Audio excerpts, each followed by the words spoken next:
s'arrêtera et j'irai habiter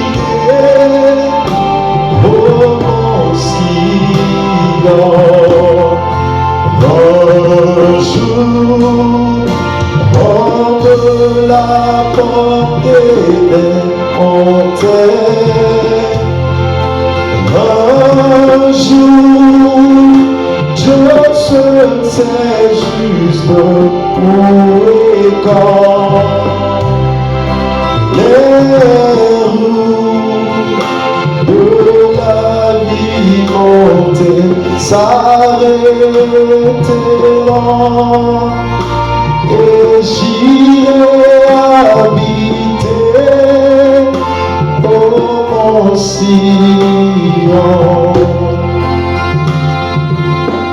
Nous allons prier. Notre précieux et tendre Père Céleste, quelle responsabilité que tu m'accordes ce matin afin de pouvoir parler à ton peuple. Je n'ai rien de bon en moi, tu le sais. Mais je me souviens cette nuit-là où cette lumière surnaturelle était rentrée dans ma chambre. Et la voix avait parlé. Va, prêche la parole. Je serai avec toi. La voix a dit, prie pour les malades. Je les guérirai par ta prière. Père, si ce que je dis est le mensonge, tu le sais. Mais si c'est la vérité, je sais que tu confirmes la vérité. Puisqu'il est possible de devenir possible. Puisque le Dieu du miracle rentrer en scène. Puisque le surnaturel agit ce matin-là. Mets l'homme de côté, Seigneur. Et que l'ange puisse prendre la relève et parler à ce peuple. Qu'il en soit ainsi. Pour la gloire de ton Seigneur. Au nom de Jésus-Christ. Amen. Que le Seigneur vous bénisse richement. Que le Seigneur vous bénisse richement. Que le Seigneur vous bénisse richement. Amen. Nous ne sommes pas une morgue. Là où il y a Dieu, il y a la vie. Et là où il y a la vie, il y a l'émotion. Amen. Que le Seigneur vous bénisse richement. Ah, je vois un peu des visages qui me sont familiers dans la salle. Que Dieu bénisse mon papa Kenamiki. Amen. Je suis fier de t'avoir ici ce matin. Et votre épouse, maman Roseline. Amen. C'est mes voisins dans le quartier. Et aujourd'hui, ils ont bien voulu être avec nous. Peut-être que c'est le témoignage, je ne sais pas. Amen. J'ai aussi mon voisin Herman qui est assis. C'est mon homonyme. Que le Seigneur vous bénisse. Nous sommes fiers de vous avoir parlé. Amen. Situation financière. En effet, il y a un moment que celle-ci attend la signature en faveur du déblocage.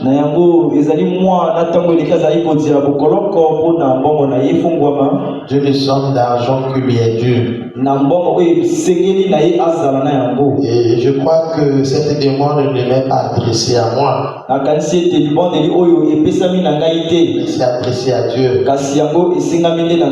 Nous allons prier le Seigneur. Père très saint, j'aimerais te consacrer ce problème de cette sœur Anne Djokou. Afin que tu puisses jeter un regard favorable sur elle. Car tu es le Dieu des impossibilités. Que l'on soit ainsi fait pour la gloire de ton Seigneur. Au nom de Jésus-Christ. Amen. Amen. Nous allons nous lever pour prendre la parole de Dieu.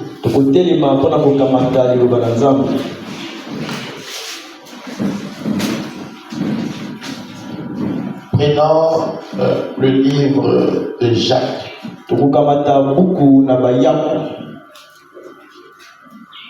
Jacques chapitre 1er.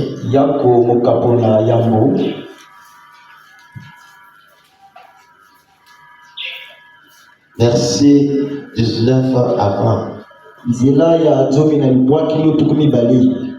La Bible dit ceci. Sachez-le, mes frères bien-aimés,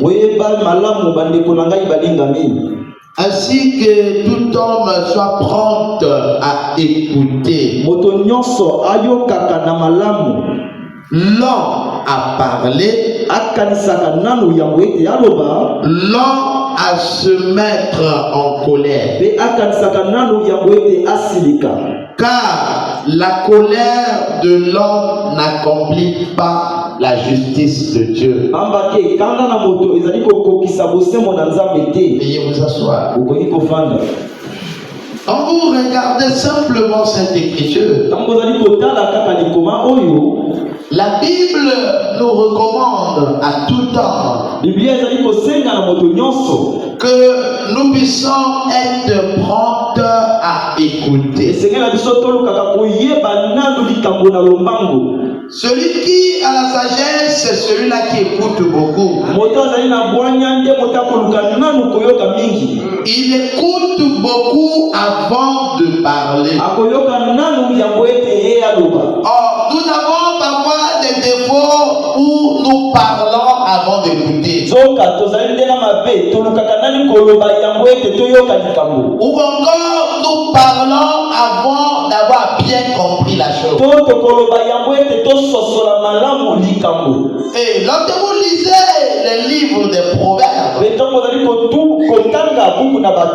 vous allez voir que Salomon est en train de recommander à l'homme de beaucoup écouter. La Bible dit que chacun de nous soit prompt à écouter, lent à parler. Ça veut dire qu'avant d'ouvrir ta bouche et de dire quelque chose, réfléchis d'abord. La maman de William Branham disait à William Branham, il disait réfléchis 7 fois et parle une fois.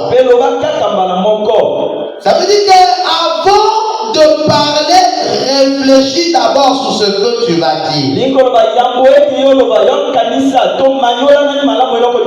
Parce qu'une parole qui est sortie ne peut plus être rattrapée. Une parole qui est sortie ne peut plus être effacée. Tu peux oublier, mais la personne à qui la parole a été adressée n'oublie pas. Lui aussi peut oublier, mais la nature n'oubliera pas que tu avais prononcé une telle parole.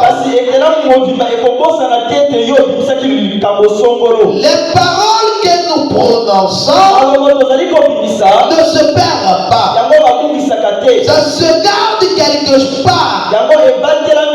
Et cela nous revient selon ce que nous avons dit. Que tout homme soit prompt à écouter, lent à parler et lent à se mettre en colère. Est-ce que vous êtes avec moi? Et la Bible dit la colère de l'homme n'accomplit pas la justice de Dieu. En d'autres termes, tout ce que tu feras sous le fait de la colère, Dieu n'est pas à l'intérieur. Que ce soit une parole, que ce soit une décision, peu importe ce que tu feras sous le fait de la colère, sache que ce n'est pas Dieu. Et si ce n'est pas Dieu, alors c'est Satan. Alors si Satan rentre au travers de ta colère, il n'y a pas de bien chez Satan. Alors tout ce qui te viendra comme pensée, comme inspiration, comme pulsion, tout cela n'est que satanique. Même si tu dis, oh, moi je suis rempli du Saint-Esprit, malgré ma colère, j'avais pris cette décision sur la pulsion du Saint-Esprit. Parce que la colère de l'homme n'accomplit pas la justice de Dieu. Amen. Amen. Prenons le livre des Éphésiens. Éphésiens chapitre 4. Verset 25. La Bible dit ceci. C'est pourquoi renoncez au mensonge et que chacun de vous parle selon la vérité à son prochain. Car nous sommes membres les uns des autres. Écoutez le verset 26. Si vous vous mettez en colère, ne péchez point, que le soleil ne se couche pas sur votre colère, et ne donnez pas accès au diable. Amen. Amen. L'apôtre Paul, lorsqu'il écrit aux Éphésiens, il ne leur demande pas de ne jamais se mettre en colère. Non, la colère est naturelle. C'est une aptitude, un sentiment que Dieu a mis dans l'homme. Et assurément, la colère a aussi son bon côté. Parce que quand quelqu'un se met en colère, il peut aussi se défendre du danger. C'est aussi une capacité qui peut lui permettre d'affronter certaines situations. Et donc, pour l'homme, la colère est aussi importante. Même le Dieu que nous adorons est aussi un Dieu de colère. Lorsque vous lisez la Bible, vous voyez que Dieu dans sa colère a aussi puni les enfants d'Israël.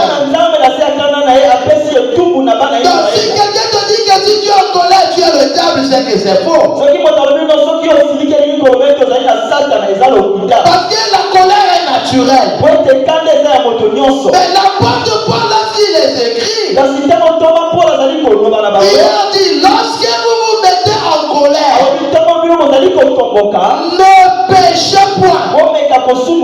Ça veut dire que ne laissez pas que la colère prenne la relève. Et que la colère vous amène vers le mal. En d'autres termes, vous devriez contrôler votre colère. Lorsque tu es en colère, il faudrait que tu aies le discernement. Amen. Amen. Lorsque vous êtes en colère, ne péchez pas. Et ne laissez pas accès au diable. Parce que la colère, c'est l'une des portes que le diable utilise. Ce matin, je vais boucler sur la colère que j'ai prêchée depuis quelque temps. Oui, que la colère, c'est quelque chose qui peut être un danger. Et beaucoup de gens ont accompli des actes sous l'effet de la colère et jusqu'aujourd'hui ils en payent le prix. Comme il a fait ça, je vais lui montrer. Comme il a voulu faire ça, moi aussi je verrai. Comme il m'a insulté, je vais lui faire. Et on a commis des actes qui nous ont coûté très cher. Amen. Amen. J'ai besoin de votre attention. Frère Branham dit dans la brochure, question et réponse. Prêché le 23 décembre 1959. Frère Branham dit, quand quelqu'un dit du mal de vous, dites du bien. Est-ce que tu m'as écouté? Quand quelqu'un dit du mal de vous, toi dis du bien. Est-ce que vous croyez à la parole? Si vous ne pouvez pas dire du bien de lui, alors ne dites rien. Laissez tomber. Ça c'est le conseil divin. Tu as entendu quelqu'un a mal parlé de toi. William Branham dit, toi à ton tour dis que non, c'est un bon monsieur. Non, c'est une bonne femme, laissez-le. William Branham dit, si tu ne peux pas dire le bien, c'est encore mieux pour toi de fermer ta bouche et de ne rien dire. Voyez? Et là, quand vous êtes tout seul, priez pour ces gens. Est-ce que tu peux prier pour quelqu'un qui t'a fait du mal?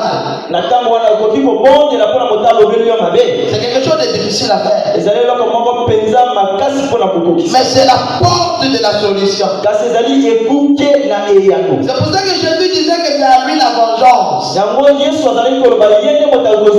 a dit c'est à moi la rétribution.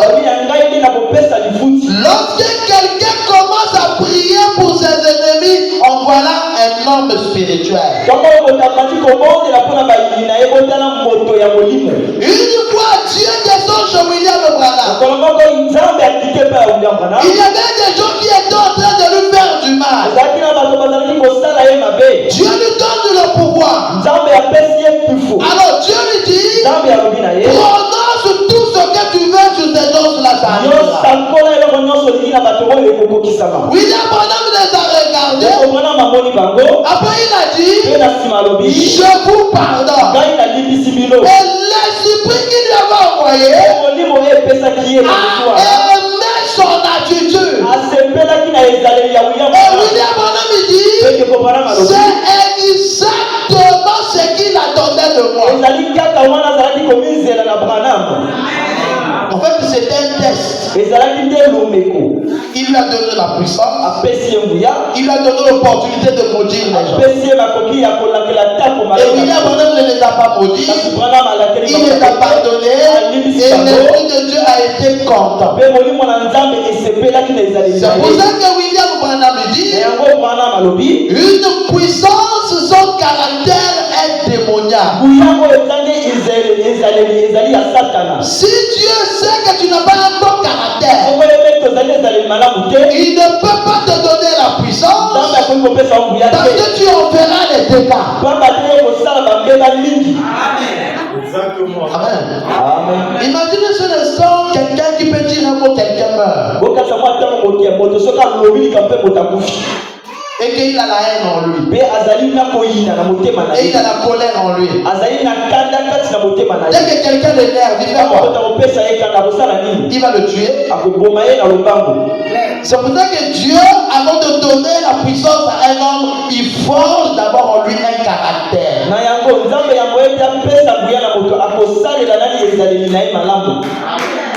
William Branham était très nerveux. Écoutez, il dit, s'il y a une chose dans ma vie qui m'a aidé à comprendre que le Saint-Esprit était venu en moi, là-bas ce jour-là, c'est ça. J'étais coléreux, impétueux. William Branham dit, s'il y a quelque chose qui l'a aidé à comprendre que le Saint-Esprit était entré en lui, c'est que ce caractère colérique avait quitté. Et lorsqu'il a constaté que la colère l'avait quitté,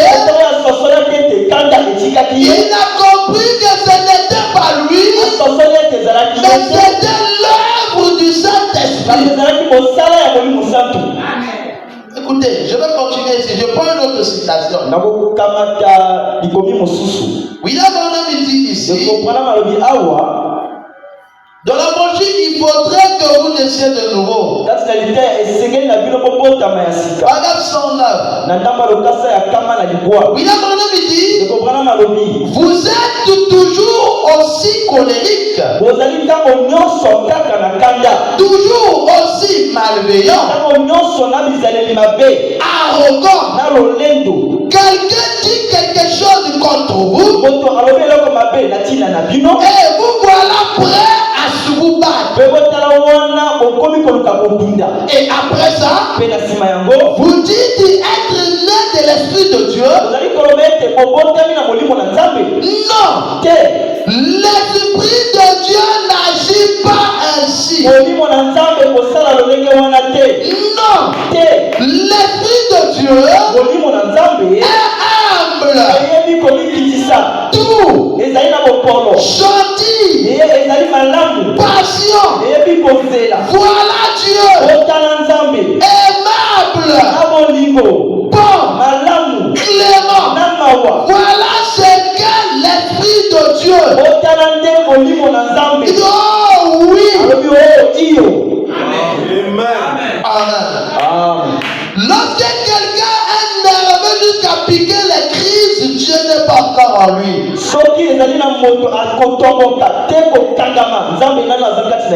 Lorsque tu es encore colérique, je veux te dire ce matin, Dieu n'est pas encore rentré. William Branham dit que la colère, c'est le premier degré de la folie. En réalité, un colérique est un petit fou. En réalité, c'est le début même de la folie. Ou une folie atténuée. Donc, quand quelqu'un se fâche, il devient incontrôlable. Il peut me prendre son enfant et jeter à la fenêtre. Il peut me prendre la machette et poursuivre sa femme.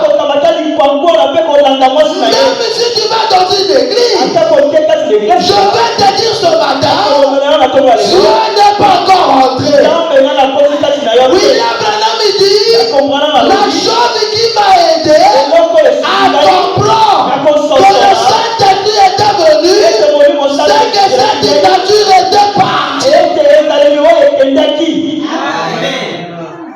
Est-ce qu'on peut avancer? Est-ce que tu es nerveux?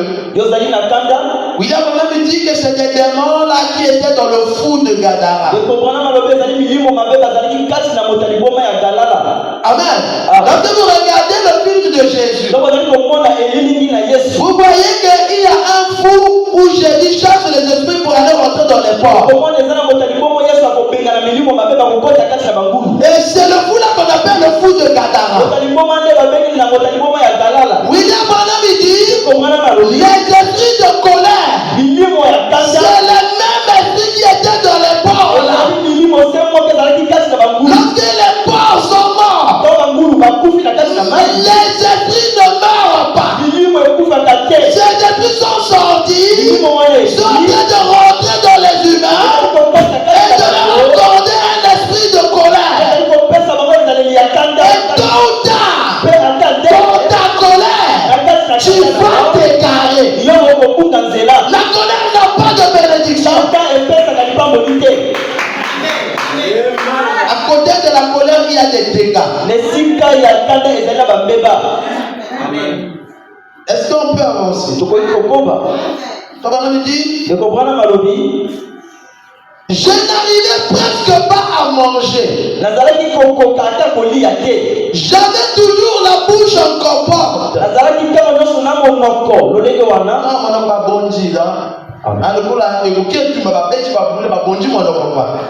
La compote, c'est la bouillie. Il n'arrivait même pas à manger. De temps en temps, lui casser la bouche. Amen. Il dit, je n'arrivais pas à manger. J'avais toujours la bouche encore porte. Parce que quelqu'un l'avait toujours réduit en compote. Je bondissais quand je n'avais pas dû bondir. Moi, du jour, il rentre dans la bagarre, on lui casse la bouche.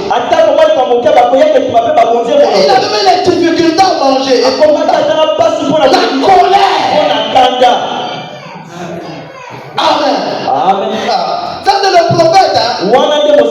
Parce que quelqu'un l'avait toujours réduit en compote. Je bondissais. Quand je n'aurais pas dû bondir, j'ai eu quelques dents cassées. Là, et qui ont été réparés. J'ai parlé quand je n'aurais pas dû parler. Pour ça, Koloba. Amen. Amen. Je parlais quand je n'aurais pas dû parler. Voyez. J'ai dit des choses. J'avais toujours des ennuis. Nerveux. Il a vraiment dit qu'il avait hérité ça de ses parents. Il dit que son père était vraiment colérique. Et le niveau de la colère de sa mère était tel qu'elle pouvait affronter une scie circulaire.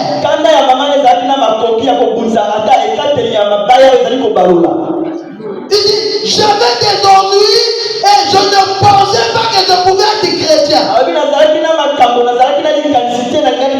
Donc il a pris la colère de son père et il a pris aussi la colère de sa mère. William Branham dit, tous les temps c'était la bagarre. Écoutez, on m'appelait casse maïs. Ça c'est le nom qu'on lui avait donné à l'école. On le provoquait, on l'insultait. On m'appelait casse maïs parce que je venais du Kentucky. J'étais vraiment très mal habillé et on se moquait de mes cheveux. Ils pendaient. Ils étaient aussi presque longs que maintenant. Et ils recouvraient mon visage. Et je passais des moments terribles. Vous voyez? Et on me tabassait. On me donnait des claques. Chaque fois que quelqu'un était en colère, il s'approchait, m'attrapait et me claquait. Et je réagissais tout de suite. Vous voyez? Et donc une bagarre éclatait. Nous sommes même. Il dit, je me suis même battu au couteau. Oui. William Branham. De Branham. Le nerveux. Moto ya kanda. Quand il sortait avec les garçons comme ça, bagarre sur bagarre. Bagarre sur bagarre. Et ça dit quand on sort kaka la bitumba. Jusqu'à ce que sa maîtresse l'a appelé. Qui veut être? Voilà qui s'est avec qui? Il dit William Branham. Abi de Branham. Tu es trop nerveux. Vous allez penser la kanda. Mais je vais t'aider. La singa ina kusunga yo. La maîtresse lui donne une ficelle. Mais le bon la kisne appelle moi singa. Il dit tu vois la ficelle là. Abi moni singa oyo. Si tu arrives dans la cour. Soko komi kati dans le pango ya kelasi. Quelqu'un t'énerve. Motazali ko pesa okanda. Tu sors la ficelle. Ça singa wana. Tu fais 9 nœuds. Banda ko sala bakolo libwa. Et tu verras que après tu me ramènes la ficelle. Et tu vas voir que ta colère a duré. William Branham me dit 5 minutes après. Je sors dans la cour. Quelqu'un m'énerve. J'ai mis la main dans ma poche. J'ai fait le premier nez. La colère était j'ai Amen. Jusqu'à ce qu'on l'a provoqué, il est parti à la maison prendre une carabine. Il attendait ses amis de corps sur le chemin de l'époux. Donc il sort avec la carabine. Il dit, qui d'entre vous va commencer à fuir le premier et je le tue? Ils étaient là, ils criaient. William Branham dit, je ne jouais pas. Il dit, j'étais sérieux. Il a chargé. Il a pointé le premier. Clac là, 0. Il charge, il pointe le deuxième. Clac là, 0. Il charge, il pointe. Clac là, 0. Les hommes ont commencé à fuir. Après, il charge, il tire à son bord. Il tire à son bord. Il dit, lui, c'était la grâce de Dieu. Je serai un meurtrier à cause de ma colère. William Branham dit si Dieu n'avait pas intervenu, il serait meurtrier à cause de sa colère. Oui, là où la colère peut emmener l'homme.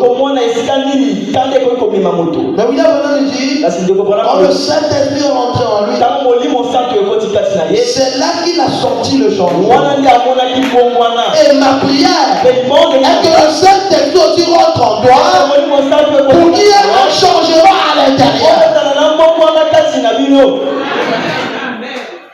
Amen. Écoutez, frère Branham.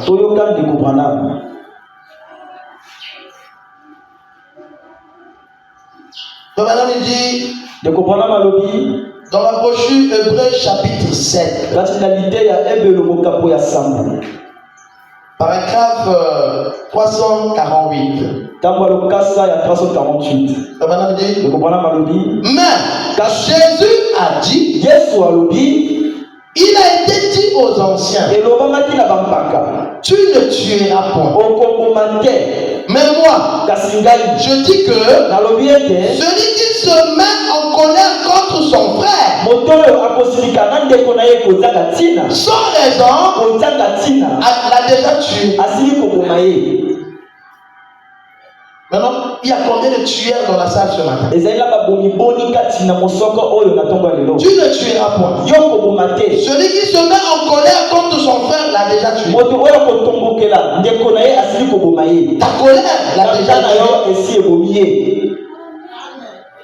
Amen. Amen. Nous sommes meurtriers. Écoutez, frère Branham. Et vous, qui avez un tempérament colérique, carnassier. Un carnassier, c'est quelqu'un qui se nourrit de la chair. Amen. C'est quelqu'un qui se nourrit de la chair et du sang, comme un lion, c'est un carnassier. Amen. William Branham fait le rapprochement entre quelqu'un qui a la colère et un carnassier. Donc, quand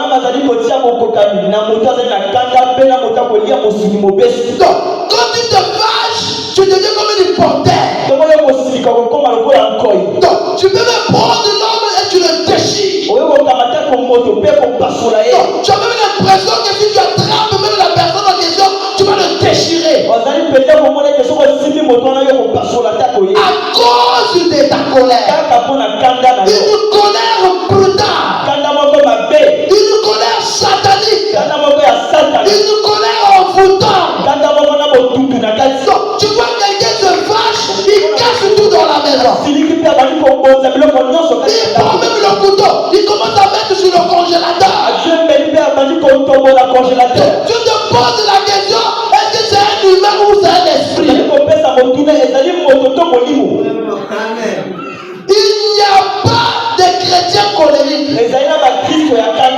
Si tu es encore colérique, tu n'es pas encore chrétien. Tu es venu à l'église, tu as pris le baptême, mais tu n'es pas encore chrétien. Lorsque tu deviendras chrétien, l'Esprit de Dieu rentrera en toi et cela t'apportera le changement. Toute personne colérique est envoûtée. Amen. Je vous dis la vérité. Regardez les conséquences que sa colère produit. Et vous donnerez raison au pasteur. Quand il est fâché, qu'est-ce qu'il fait? Quelles sont les conséquences qu'il produit? Lorsque vous vous mettez en colère, ne péchez pas. Je suis en train de prêcher aux chrétiens. C'est comme ça que les chrétiens doivent se comporter. Si tu es en colère et que tu n'arrives pas à te contenir, déplace-toi. Parce que si tu rentres dans le vent de la colère, tu créeras des dégâts irréparables. Il te faut la tempérance. Regardez les vertus de la pyramide. Tu dois avoir la foi. Tu dois avoir la vertu. Tu dois avoir la connaissance. Tu dois avoir la tempérance. Il faut te contrôler. Amen. Il faut te contrôler. Il y a des gens, lorsqu'ils se fâchent, ils disent même des choses qu'on ne devrait pas dire. Donc, même dans sa colère, il laisse sa parcelle, il doit se tenir dans l'avenue, il commence à dire.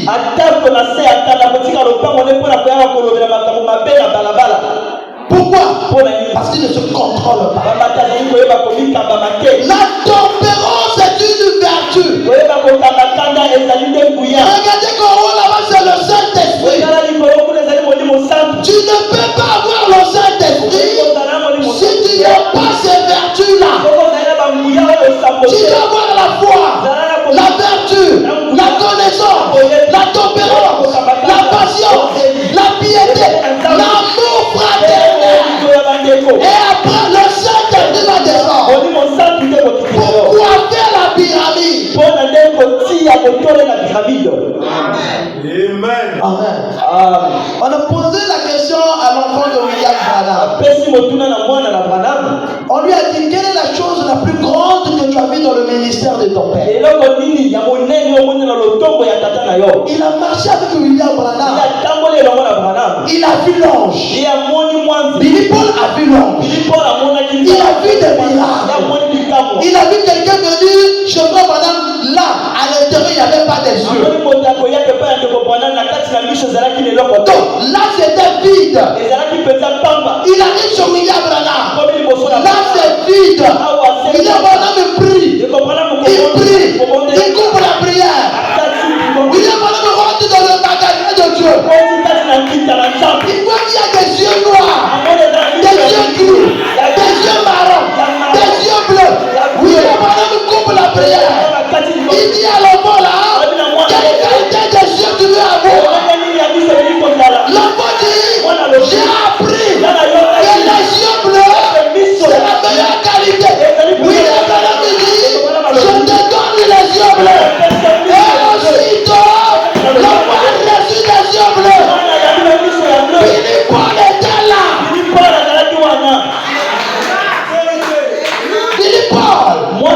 vu le miraculeux. En Finlande.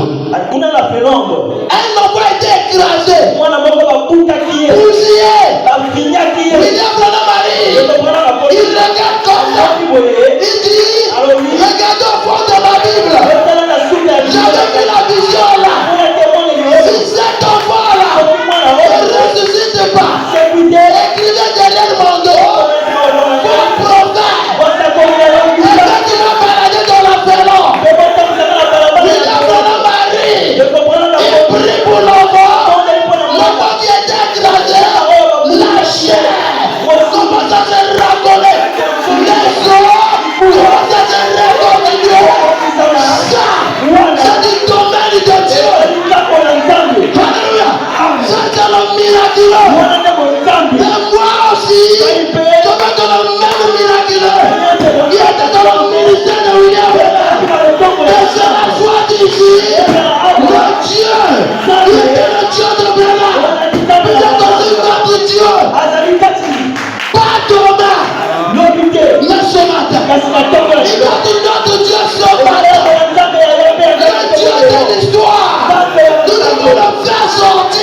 qui vient depuis sa naissance. Elle n'a jamais porté les chaussures. Elle avait des pieds retournés. Mais l'enfant en question est venu avec ses chaussures. Alléluia. Quelle foi! Elle croyait au prophète. Elle vient avec ses chaussures. Mais elle n'a jamais porté les chaussures. Elle croyait que si le prophète part, elle va porter ses chaussures. Elle est venue. Le prophète a prié. Les pieds commencent à se redresser. Le Dieu de la création était dans un corps de chair. Et ce matin, ce même Dieu est dans un corps de chair. Alléluia. Il est ici pour t'accomplir tout ce dont tu as besoin. Le miraculeux. Il est là, il dit l'impossible. L'impossible. Lorsque tu as cru sur une parole, si tu veux croire, tu n'as pas besoin que je te pose la main. Tu n'as pas de ma parole. Je ne lis pas. Mais ce que j'ai, je te le donne. Au nom de Jésus, reçois la guérison. Le magicien, prêche la parole. Je serai avec toi. Je te prie pour les malades. Ce matin, il y a quelqu'un dans la salle qui est malade. On t'a dit ce matin, le Dieu d'Abraham est ici ce matin. Il va te guérir. Il apportera la solution. Amen. Alléluia. Je ne sais pas un Dieu de l'histoire. Un Dieu vivant. Et c'est à lui que j'ai tourné ma vie. Amen. Alléluia.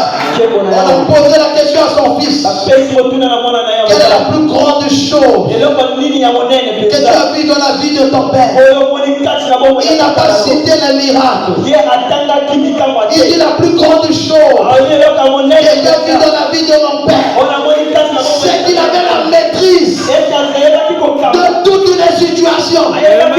Lorsqu'un problème viendrait, il ne paniquait pas. Il maîtrisait la situation. Pourquoi? Parce qu'il savait qu'il y a un Dieu qui est là pour gérer nos problèmes. Alléluia.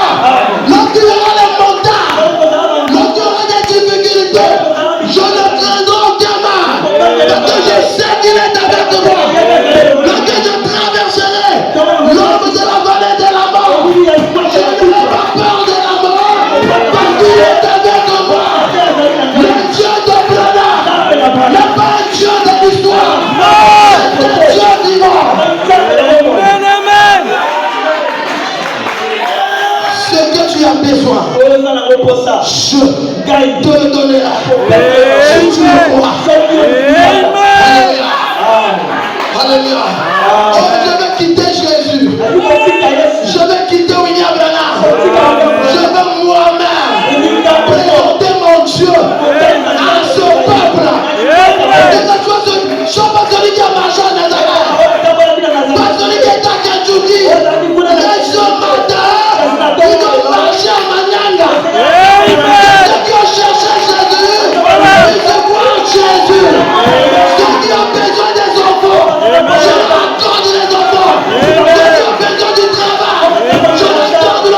Je viens de quelque part. Il y a à l'intérieur de moi, dans mon côté gauche,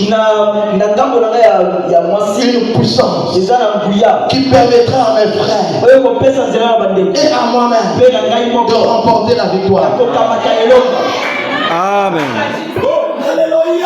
Merci Jésus. Quelle est la plus grande chose que tu as vu dans la vie de ton père? Il avait la tempérance. Il avait la maîtrise des situations. Il pouvait contrôler son tempérament. Il ne s'agitait pas. Il ne paniquait pas. Pourquoi? Il avait Dieu. Il l'avait déjà expérimenté. Il l'avait déjà vu en chair. Amen, amen. Arrêtez de prier ce Dieu-là qui n'agit pas. S'il n'agit pas dans nos vies, ça ne sert à rien. Si Dieu n'est pas Dieu, pourquoi il est Dieu? Amen. Si Dieu ne nous prouve pas qu'il est Dieu, maintenant nous allons faire comment? Amen. Dieu doit être Dieu pour que nous regardons qu'il est Dieu. Là où nous n'arrivons pas, là où je ne peux pas, là où ma famille ne peut pas, Dieu, notre zèle et le monde. J'avais entendu parler de toi. Je dois te voir.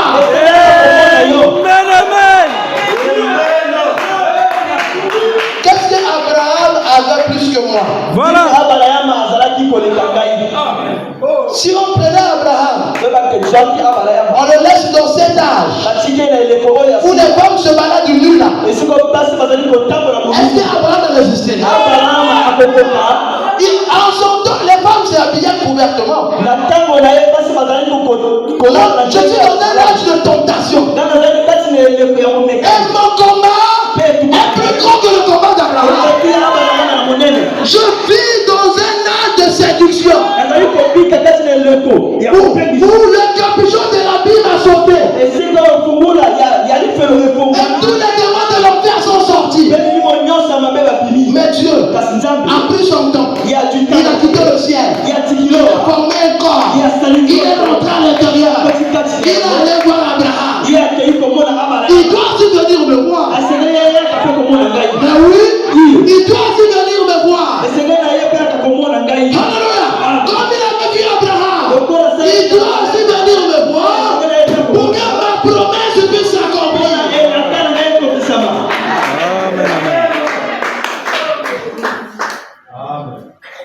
Je ne veux pas servir un Dieu que je perds mon temps. Voilà. Non, je préfère rester à la maison. Amen, amen. Mais je l'ai déjà vu. Je vois ses miracles. Je vois son intervention. Je vois ses miracles. Je vois son pouvoir. Alléluia.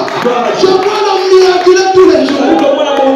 Et si je me tiens ici, la façon dont je parle, je sais de qui je parle et je sais qu'il agira.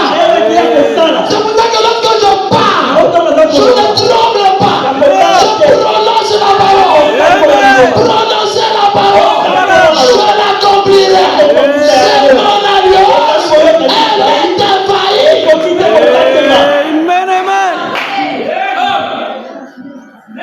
Amen. Est-ce qu'on peut revenir? On peut revenir. Revenons un peu. Sinon on va sortir. Et vous, qui avez un tempérament colérique, carnassier, qui avez toujours la bouche ouverte contre quelqu'un, vous êtes toujours là, la bouche ouverte pour dire le mal des autres. J'avais toujours la bouche ouverte contre quelqu'un qui n'arrivait pas à supporter. Et des choses comme ça. Frère Branham dit, faites attention. Si tu es dans cette situation-là, faites attention. Vous êtes coupable. Si vous dites un mot contre votre frère qui ne soit pas bien,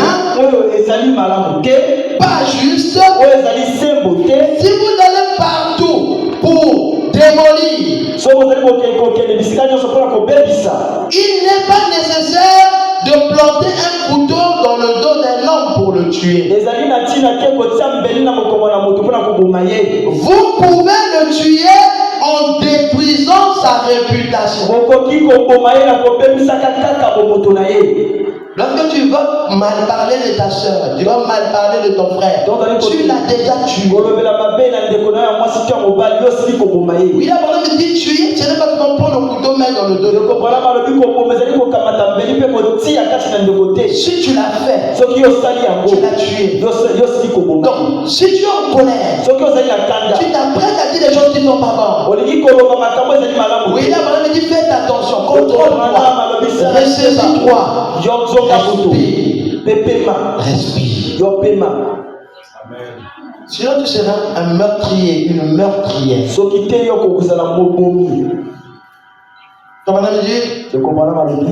Vous pouvez le tuer en détruisant sa réputation, en tuant son influence. Il dit, parlez de manière négative pour votre pasteur. Ici, dire de mal de lui, c'est comme si vous lui avez déjà tiré.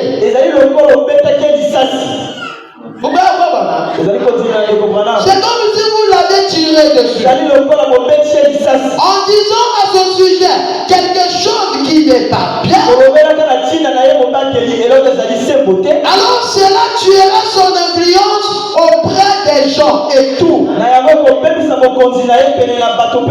Et vous êtes coupable de cela.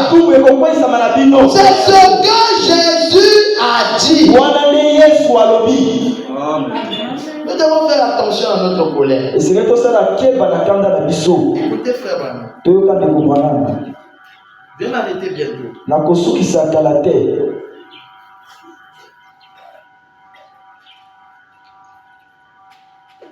Prenons un peu la Bible.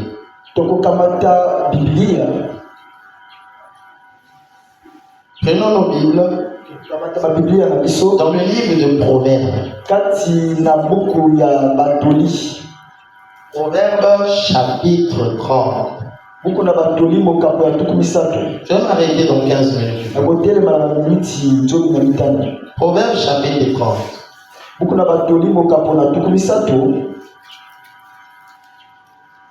Prenons le verset 32 à 33.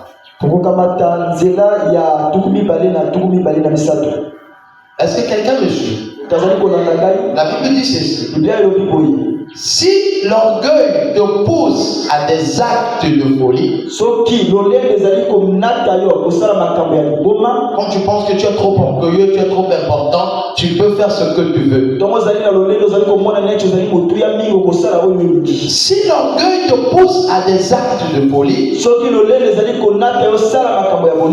si tu as de mauvaises pensées, mets la main sur ta bouche. Est-ce que quelqu'un m'a écouté? Si tu penses que tu commences à être moi je suis capitaine, moi je suis commandant, moi j'ai la mode, tu t'apprêtes à dire la chose. La Bible dit mets ta main sur la bouche. Parce que si tu ne mets pas la main sur ta bouche, ton orgueil va dire des choses insensées. Et tes pensées vont te détruire. Mets ta main sur la bouche. C'était quel verset? 32. Voilà. Et si tu as des mauvaises pensées, mets la main sur ta bouche. Écoutez, car la pression du lait produit de la crème. La pression du nez produit le sang. Et la pression de la colère produit quoi? Produit quoi? Alléluia. Amen. Amen. La pression de la colère produit les. Quand vous voyez les gens se chamailler, c'est la colère, c'est l'orgueil, c'est les mauvaises pensées. Et ils n'ont pas eu le discernement pour mettre la main sur leur bouche.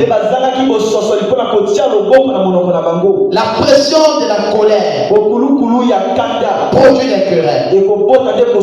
Proverbe chapitre 20. Je reviens en arrière. Proverbe chapitre 20, verset 3. Écoutez. C'est une gloire pour l'homme de s'abstenir des querelles. C'est une gloire. La gloire, c'est l'honneur. C'est une grandeur. Donc, quelqu'un qui évite les querelles, c'est quelqu'un qui a de l'honneur. Celui qui est insensé, c'est un fou. C'est quelqu'un de déraisonnable. C'est pour ça que vous allez voir, lorsqu'ils se chamaillent, ils sont prêts à tout dire. Même les bêtises. Pourquoi? Parce que la pression de la colère produit les cœurs. Proverbe 29. Proverbe 29. Verset 29.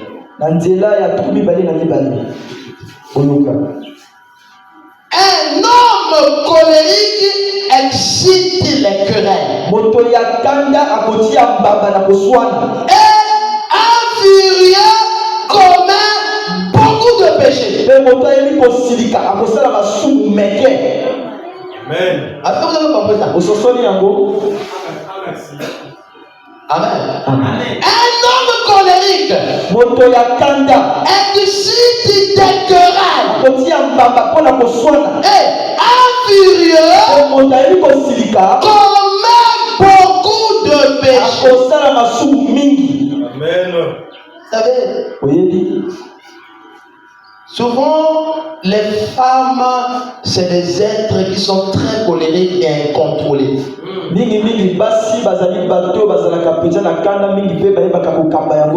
savez, une femme peut être belle et peut être gentille. Mais si c'est une femme querelleuse, c'est comme une carie dentaire dans les os de son âme. Vous savez, j'avais un ami. Il avait son oncle qui avait une femme. La femme là était très gentille. Lorsqu'elle rentre dans la famille du mari, elle donne à tout le monde, elle est gentille. Et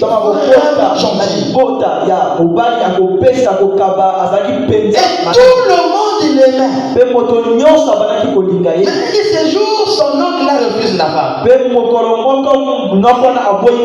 Alors tout le monde dans la famille se dit, mais comment tu peux la refuser? Une aussi bonne femme. Il dit, vous la voyez gentille, mais vous ne la connaissez pas.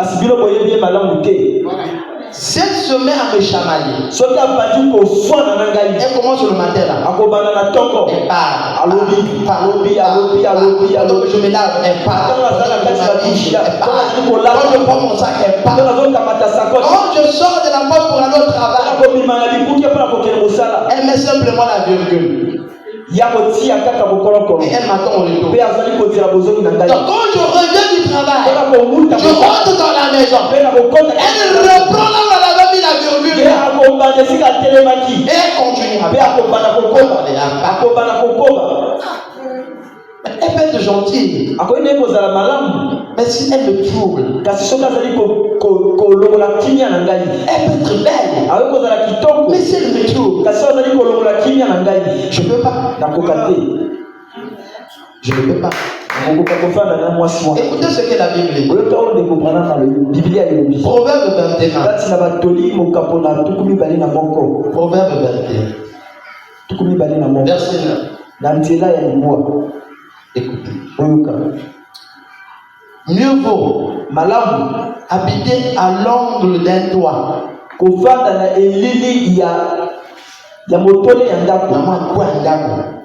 Mieux vaut habiter à l'angle d'un toit que de partager la demeure d'une femme querelleuse.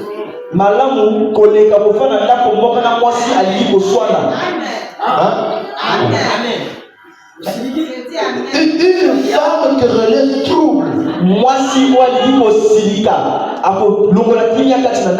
J'ai connu une situation où lorsque le frère là avait des problèmes avec la sœur, donc quand le frère monte au lit pour dormir, la femme vient s'asseoir à côté de lui, donc elle chante de Dieu. Elle chante dans ses oreilles de la manière que le gars n'arrive pas à dormir. Vous voyez les démons? Elle va te dire qu'elle chante alors qu'elle est en train de te troubler. Au moment où je vous parle là, le gars a peut-être déjà 3 femmes. En tout cas au minimum 2, mais je crois qu'il a 3 femmes. Mais avec celle-là, ils étaient mariés officiellement. Attention, faites attention. Il y a des situations dans des couples où la femme se fâche. Si quelqu'un l'appelle, il dit explique-moi un peu le problème. Elle-même ne pourra pas expliquer. Explique le problème, c'est quoi? Elle-même ne pourra pas expliquer. Parce qu'elle-même aussi, elle ne comprend pas le pourquoi elle est malade.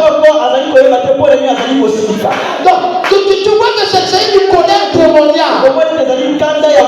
Donc, si on te dit, bon, le problème c'est quoi? Elle-même ne pourra pas. Amen. Faut faire attention. La colère détruit. Et les querelles divisent. Proverbe 21, verset 19. Écoutez. Là où on était. Non, Proverbe 21, je suis 19, voilà, je suis là. Mieux vaut habiter dans une terre déserte qu'avec une femme querelleuse et irritable. Mieux vaut aller habiter dans le désert de Sahara. C'est mieux que d'habiter avec une femme querelleuse et irritable. Il y a des colères. Vous savez quand le diable prend la relève de la colère, d'abord l'esprit de Dieu va quitter votre maison. Et les maladies vont venir. Et les problèmes vont venir. C'est pour ça que nous devons avoir le discernement. Vraiment, il dit dans la posture de la perfection. Vraiment, il dit, y a-t-il des membres d'église tièdes qui vont à l'église tous les jours? Et qui essaie peut-être d'être aussi pieux que possible. Écoutez, mais vous savez que le tempérament colérique et l'indifférence, l'égoïsme et des habitudes s'accrochent à vous.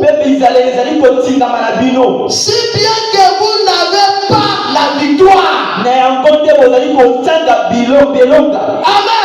Vous êtes en train de combattre, vous n'avez pas la victoire, c'est votre nature.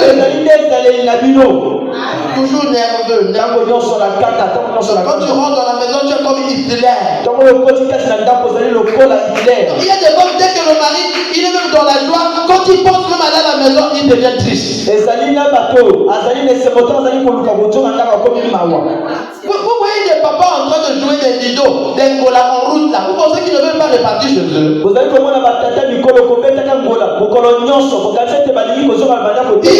dans la rue là parce qu'à la maison ils ont des oiseaux. Les oiseaux. Les Ibakata. C'est comme ça que tu appelles Ibakata. Donc quand tu rentres, tu regardes tu regardes même dans la Chine. Et ça doit pas se faire parmi les croyants. Amen. Je m'arrête. Je m'arrête, là je m'arrête. Dans la prochaine question réponse. Paragraphe 62. Je m'arrête. J'avais seulement environ 12 ans. Très colérique. L'institutrice a dit, prends ce bout de ficelle, Billy, et chaque fois que tu te fâcheras, arrête-toi et fais 9 nœuds à cette ficelle. Elle a dit, quand tu auras fait ça, alors apporte-moi la ficelle. Je te parie que ta colère aura passé. J'ai dit, Madame Wallen, je vous trouve rudement gentil. Je vais essayer ça. Voyez. Il dit, j'ai mis la ficelle dans ma peau. Ça ne faisait pas 5 minutes que j'étais dans la cour. Que quelqu'un m'a décoché un coup. Eh bien, je me suis mis. J'ai commencé. Vous savez, j'ai pris la ficelle dans ma poche. Et j'ai essayé de faire un nœud. J'ai jeté la ficelle par terre. Et voilà, j'étais parti. Voyez. Je n'y arrivais vraiment pas. Amen. Je n'y arrivais, voyez. Et je disais, je ne pourrais jamais être chrétien. Mais je vais vous dire une chose. Ce soir-là, sur l'avenue Oyo, là-bas, quand le Saint-Esprit est entré en moi, il faudrait que le Saint-Esprit aussi rentre dans chacun de nous. Quand le Saint-Esprit est entré en moi, cette question des tempéraments colériques a été réglée. C'était terminé. Je disais, je n'y arriverai jamais. Je ne pourrai jamais être chrétien. Parce que je ne pourrai jamais me débarrasser de ça. Je disais, c'est inné. Je disais, mes amis, mon papa était coléreux. Et ma mère qui était une mère indienne avait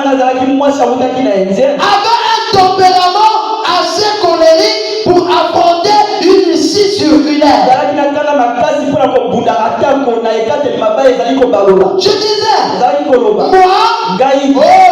moi, mes amis, si quelqu'un me saute dessus, il recevra la monnaie de sa pied. Si quelqu'un me saute dessus, il recevra la monnaie de sa pièce. C'est tout. Je disais, s'il faut que je grimpe sur un escabeau pour le frapper, je disais, je le ferai. Ça c'est sûr. Voyez, maintenant, on pourra me traîner dans la boue. Voyez, pourquoi? Ce n'est pas moi. À quoi est-ce que je veux en venir ici? C'est qu'il s'est passé quelque chose. Le milliard Branham qui était nerveux, il dit aujourd'hui quelqu'un peut me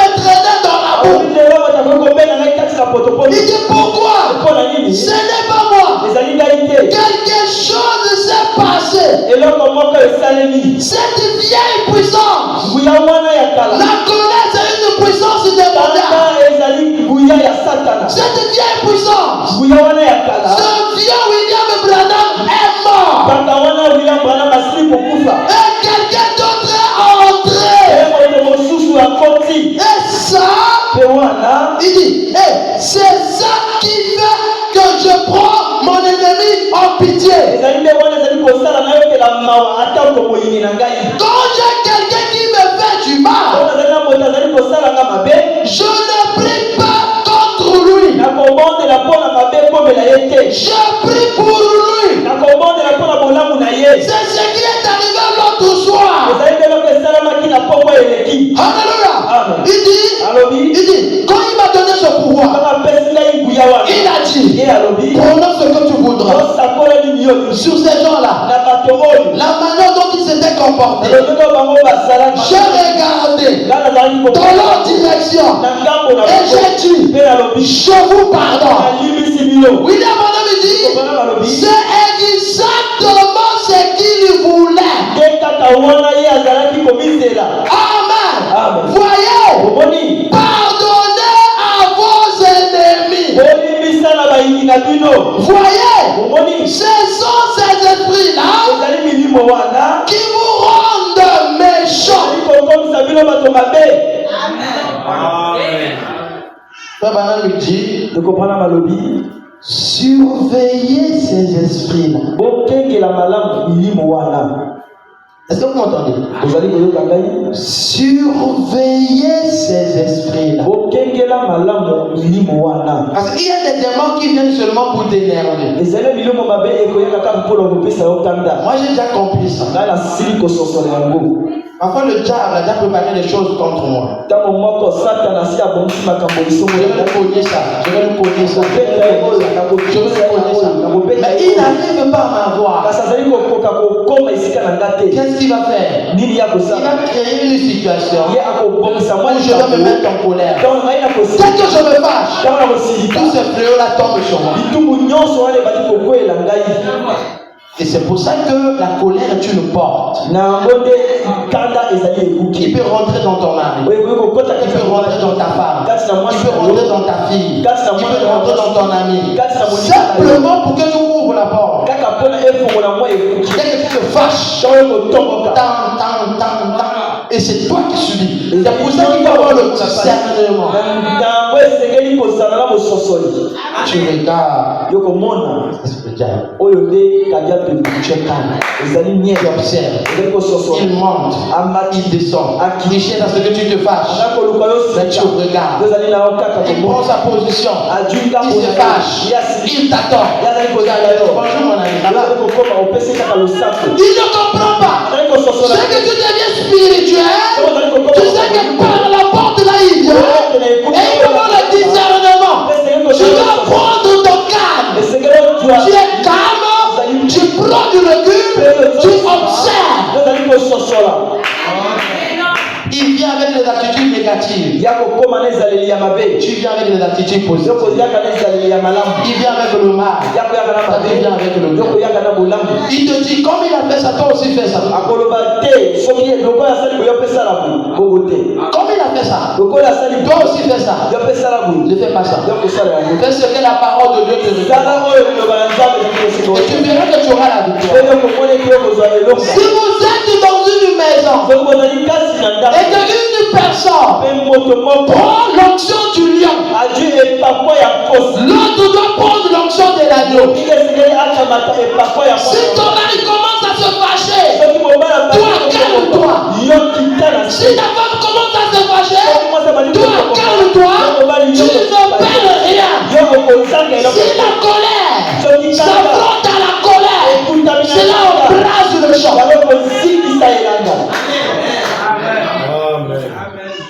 Lorsque vous vous mettez en colère, le péché, et ne laissez pas au diable l'axe. Mon frère, ma soeur, si tu sens en toi que tu as encore de la colère, sache que tu as encore besoin de Dieu. Et que lorsque la colère t'anime, tu n'arrives pas à te contrôler. Et que tu agis sur les faits de ta colère. Tes réactions sont des réactions de colère. Tes décisions sont des décisions de colère. Sache que tu as besoin de Dieu. Et la colère t'empêche la victoire. Mon frère, ma soeur, ne veux-tu pas demander la grâce de Dieu? Dis Seigneur, fais-moi aussi grâce. Comme tu avais fait la grâce à William. Pour que moi aussi, ce tombement colérique, que cela me quitte. Prions le Seigneur tous ensemble.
Notre précieux et tendre Père Céleste, Combien nous te sommes infiniment reconnaissants pour ces moments merveilleux que nous avons eus dans ta présence. Merci pour ta parole. Puisse ta parole rentrer en nous et nous changer. Enlève-nous cette nature colérique. Que ton Saint-Esprit puisse se mouvoir parmi nous en ce moment.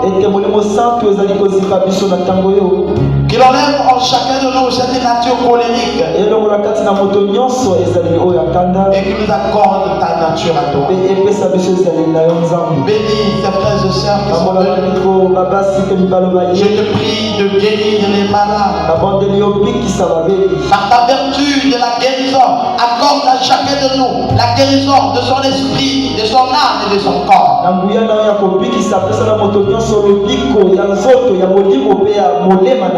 Merci pour tout. Bénis les dîmes et les offrandes. Rentre avec chacun de nous. Et sois notre Dieu en toutes choses. Au nom de Jésus. Amen.